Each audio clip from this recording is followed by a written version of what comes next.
Hello guys! Hello Aries! Welcome dito sa aking channel. Kapalaran 888 Aries. Welcome! Alamin natin kung anong messages, vibration, kabay energy para sa linggong ito. Tayo para sa lahat ng Aries. Aries. I hope na makuha mo yung energy sa linggong ito. Okay. First card natin is launching your journey. Standing firm. Alam mo yung standing firm, lahat ata ng zodiac signs nakakuha yan. Okay? So, dito sinasabi ng baraha na siguro mayroong mga Aries dito na marami silang napagdaanan. Same with the Leo, marami silang napagdaanan ng mga pagsubok sa buhay, mga trials, tribulations, stagnation, pain, heartaches, parang ganon. And this week, parang mapapatunayan nila sa sarili nila na standing firm, secured, stable sila. Ibig sabihin, mapapatunayan nila sa sarili nila na matatag sila, na pagtugumpayan nila kung ano man ito na pinagdadaanan nila or pinagdaanan nila. Okay? So, ibig sabihin, mapapatunayan mo, Aries, sa linggong ito na napaka-strong mo, napaka-brave mo. Okay? And dito nakikita ko, sir, dito na merong Aries na posibleng magpapak ng kanyang mga bagay-bagay, mga gamit sa katawan niya, damit or anything. So nakikita ko na sa linggong ito, posibleng naghahanda ka na. You're preparing for a travel. Pwedeng naghahanda ka para sa mga papeles, dokumento, passport, ganyan, visa, kontrata. Basta dito nakikita ko na sa linggong ito, handang-handa ka na para sa iyong pagta-travel. Handang-handa ka na pag-sale mo. Handa ka na sa launching. Handa ka na sa new beginnings. Handa ka na sa travel or relocation. Okay? So, comment down below, Aries, if you're planning to travel this week. Or marami kayong mga ideas na gustong simulan sa linggong ito. Okay.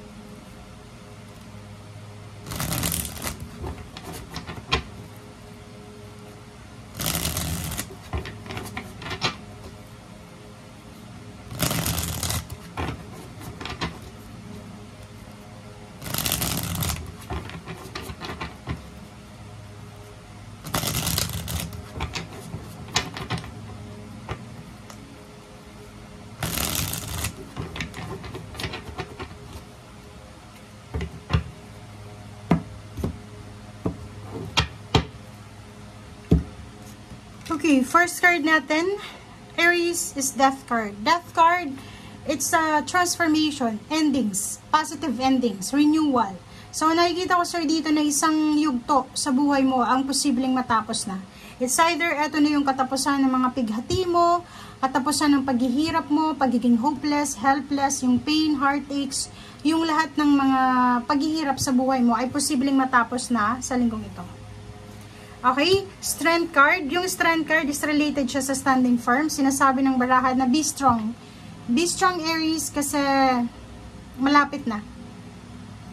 Malapit mo nang makuha yung satisfaction, yung manifestation na gusto mo talaga sa buhay. Malapit na. Okay?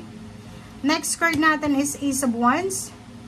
Ace of Wands is excitement. So, nakikita ko, sir, dito na sa linggong ito, starting Monday, or pwedeng Tuesday, starting Tuesday or Monday, nakikita ko sa'yo dito yung excitement. Punong-puno ka ng excitement, punong-puno ka ng saya, punong-puno ka ng motivation. Okay? Motivation, determination. Yung parang hindi ka mapakali. Yung medyo sumasakit yung katawan mo dahil sa sobrang excited ka. Ganun eh, 'di ba? Yung parang hindi ka makapag-stretch dahil excited ka, parang ganun.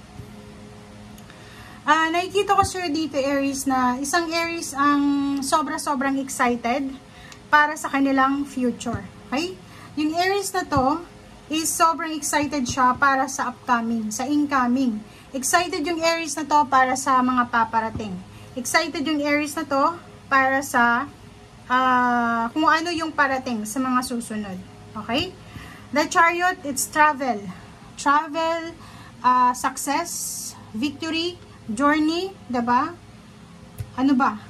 So, nakikita ko, sir, dito, talagang sa linggong ito, posibleng excited ka para sa paglilipat bahay, paglilipat ng career, pangingibang bansa, ano ba? Paki-comment sa comment section Aries kung ano yung gagawin mo sa linggong ito na sobra-sobra kang excited. Kasi feeling mo, job well done, feeling mo tagumpay yung lahat ng plano mo, feeling mo, yun nga, you're super strong, brave, and satisfied ka sa result kasi napagdaanan mo lahat ng pain and heartaches, and then ngayon, tagumpay lahat. Okay? Two of Swords. So, nakikita ko sa'yo dito na, diba? Death card and World cards. Sinasabi sa'yo dito na talagang it's a positive endings. It's a satisfaction, achievements. Okay? And nakikita ko yung Six of Swords. Six of Swords and Chariot. Same energy lang sila. Huwag kayong malito. Etong dalawang to, ang energy na to ay nagsasabi na pwedeng ikaw ay aalis sa isang lugar na sobrang toxic, lugar na stagnant, walang kasiguraduhan, lugar na magulo, lugar na maingay, and pauwi ka na, paalis ka na, pauwi ka na, palipat ka na, magta-travel ka na, babalik ka na sa mas tahimik, mas secured, mas stable na lugar. Parang ganun lang yon. And Five of Swords, nakikita ko sa'yo dito na wala, tapos na lahat, isusuko mo na lahat. And yung Six of Wands is victory and success. So, this week is full of surprises, diba? Punong-puno ng sorpresa yung linggong ito. Yung most awaited moment mo, it's either most awaited a flight, kung pupunta ka na ibang bansa or pauwi ka ng Pilipinas. Most awaited mo na success, victory, promotion, salary increase. Pwedeng tapos ka na sa paghuhulog ng iyong hulugan na sasakyan, bahay. Tapos na yung plano, basta nakikita natin dito yung satisfaction. And Empress, yung Empress na to is all about new beginnings. It's all about good health, new beginnings, strong foundation, happiness, celebration, peace, harmony, good news, parang ganon. So, nakikita ko sure dito na full of positivity yung linggong ito. Okay? Nakangiti ka, diba? Yung parang sobrang positibo. And 66 is balance. So, sinasabi ng barata sa'yo na talagang yung linggong ito is, ito yung pinaka matagal mo nang hinihintay. Ito na yung matagal mong parang outcome na hinihintay mo maybe 6 months ago or 6 years ago or 6 days ago. So, nakikita ko sa'yo dito na ito yung ina-anticipate mo na good news. Okay? And yun, sa loob ng family, magiging sobrang happy, secured, stable, lahat ng miyembro ng pamilya.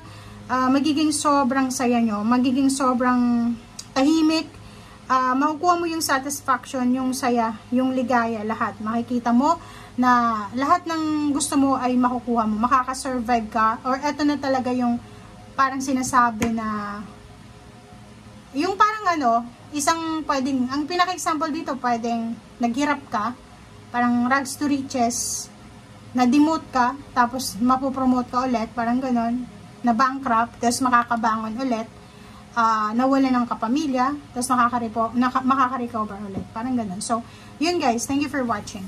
Bye!